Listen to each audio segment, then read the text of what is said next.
monetario. No quisiera que pase de largo, pero voy a hacer una mención por lo menos a lo que pasó ayer. Por un lado, Juntos por el Cambio se reunió, Macri duró 10 minutos en esa reunión, fue y llevó su propuesta de oponerse a rajatabla al acuerdo con el fondo. Empezaron a discutirle esa idea y el expresidente se irritó y se fue. 10 minutos aguantó, no se bancó la discusión y se fue. El no se bancó la discusión es un textual en off de un dirigente de Juntos por el Cambio. ¿De quién? No, aunque fue el off se respeta. No se bancó la discusión y se fue el expresidente de la Nación, Mauricio Macri, responsable del préstamo recontrausurero o usurario con Argentina, y se fue.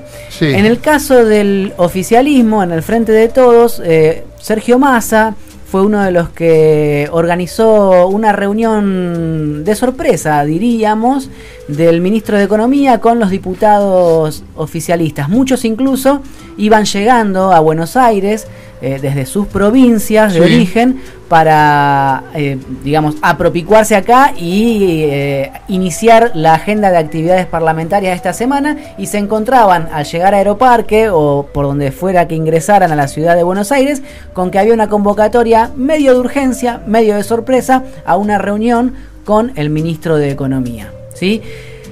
100 preguntas o más respondió Guzmán de los diputados del bloque del Frente de Todos anoche. Un montón. Fue tan larga la reunión que en un momento salió del recinto, del reducto donde tenían la reunión los diputados. Congreso, en el Congreso, tengo entendido. Salió de la reunión Germán Martínez, el titular del bloque, desde que renunció a la conducción Máximo Kirchner, y brindó explicaciones a la prensa. Y dijo de qué iba la reunión, contó que se le habían hecho más de 100 preguntas y que todavía no había terminado de responderlas Martín Guzmán. Máximo Kirchner no estuvo, sí estuvieron por parte de la Cámpora Marcos Clery y Paula Penaca. Y luego hubo representación de diferentes sectores del Frente de Todos. Dicho esto, o compuesto este panorama donde vos tenés un Juntos por el Cambio que ahora dice que no va a rechazar el acuerdo, pero que pide separar votación o aprobación del acuerdo de programa económico para cumplir con el acuerdo. Y del otro lado tenés un Frente de Todos donde Germán Martínez, Sergio Massa y los diputados más cercanos a la Casa Rosada empiezan a manejar cierto optimismo para alcanzar una buena cantidad de votos, más allá de lo que haga o no haga la Cámpora o los kirchneristas no camporistas. Teniendo ese mapa como telón de fondo, me gustaría que pensemos en 2 o 3 cosas que, si no son auspiciosas, por lo menos revelan por dónde pasa la pelea del gobierno de ahora en más. Por un lado, tenés el tema dólar. Pasó casi desapercibida, pero ayer hubo una nota de Alfredo Zayat en Página 12 donde explicaba que el dólar blue se situó el viernes al cierre de las rondas de la timba y la especulación financiera, al mismo nivel, casi 5 pesos por encima de lo que costaba el dólar blue o de lo que lo vendían al dólar blue en octubre o noviembre del año pasado. Acordate que venimos hablando desde aquella época, desde la primavera o después de las elecciones del 14 de noviembre, de que el dólar se iba, de que había corrida cambiaria en ciernes. En enero lo subían 1 peso o 2 pesos por día. E incluso dijimos acá, lo dije yo, lo dijiste vos, lo dijo Moca, que el acuerdo con el Fondo Monetario era un ancla cambiaria. Lo dijeron dirigentes políticos del Frente de Todos incluso. Bueno, o sea, significa que una vez firmado el acuerdo, el dólar queda quieto. No digo que quede quieto, va a tener microdevaluaciones. Bueno, a ver, el ancla se puede arrastrar. No jodamos, tampoco seamos ingenuos. Está bien, pero sería un ancla. Es sería que había llegado a 223 pesos el dólar blue, ¿no? Se había ensanchado a 110% la brecha cambiaria entre el blue y el oficial, tengo entendido. Y el viernes a media tarde, cuando cerraban las mesas de dinero, cotizaba el paralelo, el blue, el ilegal, como quieran llamarlo, cotizaba alrededor de los 200 pesos. O sea que bajó un 10%. Claro. Perdió un 10% su valor. Los que apostaron al dólar en estas últimas semanas no es que perdieron porque timbean, y otros por lo menos lo usan como reserva de valor y especulan con que el año que viene va a estar efectivamente en esas cifras. Pero más allá de eso, en el corto plazo o perdieron o no tuvieron la apuesta por la devaluación que esperaban. No le torcieron el brazo a Guzmán por la devaluación. Eso por un lado. Por otro lado, tarifas. Hubo una astucia que también pasó desapercibida de parte de Alberto Fernández en la apertura de las sesiones ordinarias la semana pasada, y es que el presidente lo que dijo es que el aumento tarifario para los servicios va a estar atado al coeficiente de variación salarial, pero calculado en base a la ley que votó el Congreso de la Nación con 123 votos en el caso de los diputados por la afirmativa, en un entente que se armó en 2018 contra el macrismo entre Massa y el Frente para la Victoria. La ley es la 27.443. Está bien, después eso fue el 9 de mayo del 18. Recordemos que Macri anunció el 8 de mayo del 18, si mal no recuerdo, el acuerdo con el FMI. El 9 de mayo. Juro que Dipi no está leyendo. El 9 de mayo se trata en Congreso esta ley que pretendía establecer emergencia tarifaria / energética hasta el 19, hasta diciembre del 19. Se vota media sanción el 9 de mayo del 18 y el 30 de mayo o 31 de mayo del 18 se obtiene la media sanción definitiva en el Senado. ¿Sí? Luego de eso, al día siguiente, 1 de junio, Macri veta esa ley. ¿Qué hizo Alberto la semana pasada? Alberto dijo que se van a aumentar las tarifas. Distinguió el 10% más rico, el decil más rico de la población, no va a tener ningún tipo de subsidio, van a pagar tarifa plena y a llorar a la iglesia. La clase media va a tener un aumento que va a oscilar,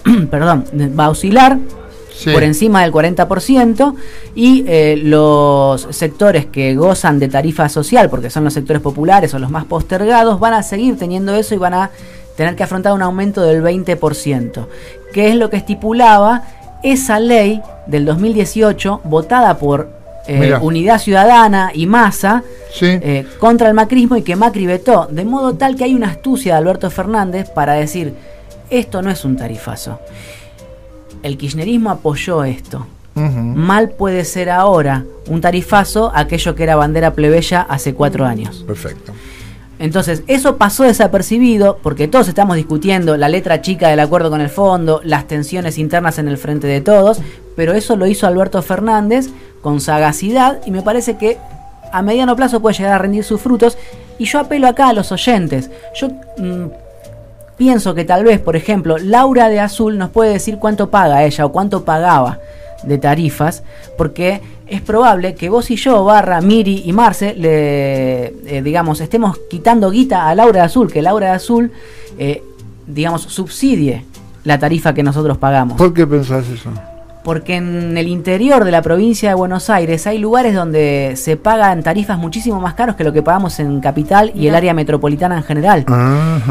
De hecho, si mal no recuerdo, fue Laura quien a mediados del 21 o principios del 21 se quejaba de un aumento tarifario por encima de lo que estábamos pagando nosotros. Sí, por eso apelo a ella. Sí. Entonces, capaz que ella nos puede decir cuánto le aumentaron el año pasado para que nosotros tengamos en cuenta cuánto pagan en el interior del país. De hecho, el año pasado Máximo Kirchner impulsó una ley de zona fría, sí, para que justamente se aplacaran los aumentos tarifarios de zonas como la de Azul. Sí. Entonces no sé si efectivamente eso le alcanzó a Laura como un beneficio o no. Claro. Quisiera saber cómo está. Sí, exacto. Sí. Y por último, inflación. Y acá sí que hay mucho para discutir y es donde el gobierno tiene que ponerse la camiseta, golpearse el pecho y salir a tirar planchazos. ¿Por qué?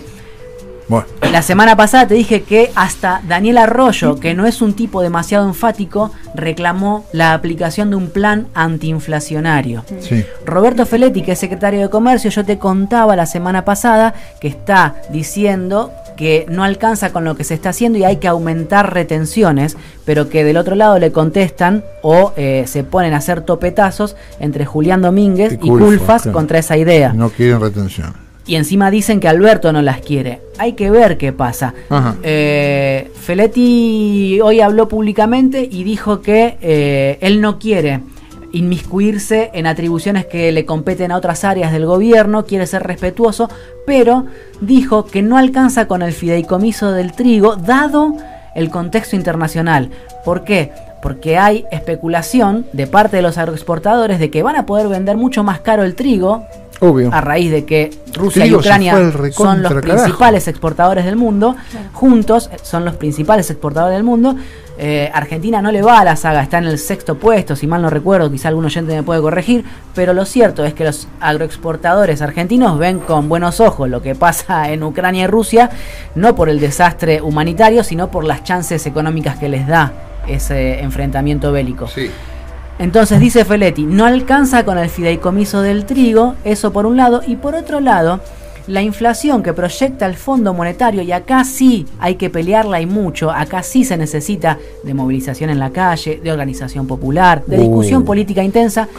La inflación que proyectan Martín Guzmán y el Fondo orilla los 50 puntos porcentuales para este año. ¿Qué significa eso? No. Significa que con esa inflación vos vas a pagar más caro, vos, los pobres, van a pagar más caros los alimentos. El Estado va a recaudar a partir del IVA lo que necesita para cubrir el achicamiento del déficit al que se compromete con el Fondo Monetario.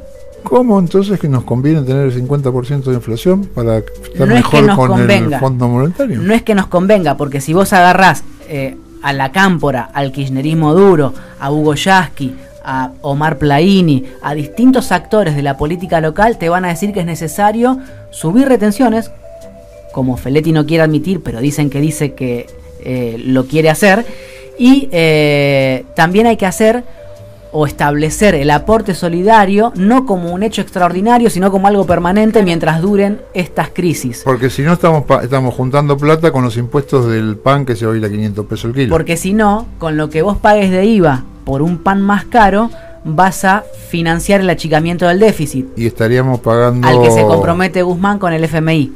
Con el hambre del pueblo.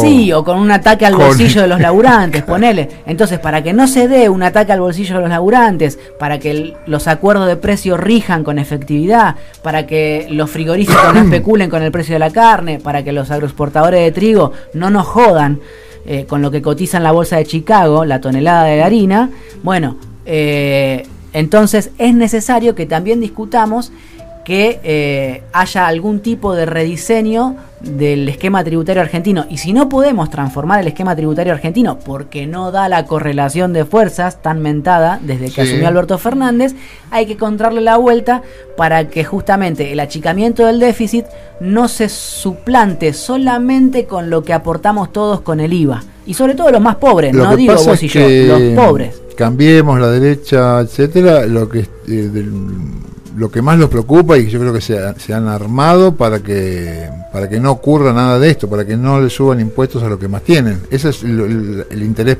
uno de los tipos, el primero con esto, y el más si querés, importante. te redondeo porque cierra justito barra lo que me decís, y es el hecho de que la razón por la que pide la oposición o Juntos por el Cambio separar la aprobación del acuerdo de la aprobación y o discusión del programa económico es porque saben que el gobierno en el programa económico necesita discutir algún tipo de creatividad tributaria, necesita encontrar herramientas para capturar renta, para no caerle al pobre con el peso de lo que achica por déficit. Y el arco opositor, no quiere votar eso, no quiere ni crear nuevos impuestos, ni que el gobierno ni que recaude impuestos, halle herramientas para recaudar mejor, digamos. Bueno, el panorama está así de claro, digamos, ¿no? Es clarísimo. No es tan dólar, no es tan tarifas complicado. E inflación. O sea, ahí discutís todo. Claro. Es Dólar, difícil, tarifas, no complejo, se ve. Se ve, está a la vista. Lo que pasa es que yo no puedo creer, es una estupidez, pero digamos que la bendición de tener la producción que tenemos en el campo, la producción de granos que tiene la Argentina, sea la maldición de la Argentina, o sea, porque producimos tanto trigo que el pan se nos va más caro. Es un absurdo increíble. Bueno, el Estado que por ser gran productor de trigo el pan sea carísimo. No tiene gollete. No tiene gollete que no nos podamos sentar con estos tipos que igual se hacen millonarios todos los días un poco más, para que acepten venderle a los argentinos la harina como la tienen que pagar. En ese sentido que dice Barra, ¿vos ves posible que haya una propuesta de modificación de retenciones o del aporte solidario? Porque se ve bastante complicado el panorama. Del otro lado, digo, en esa discusión, ya pasó el año pasado y en 2020. No queda otra, Miri. No queda otra que esa, porque si no, vas a pagar con el hambre del pueblo el achicamiento del déficit, y es lo que dicen algunos actores del Frente de Todos, que por este camino vos perdés. Y yo no creo, la verdad, no creo que este gobierno haya asumido para pasar sin pena ni gloria por la historia.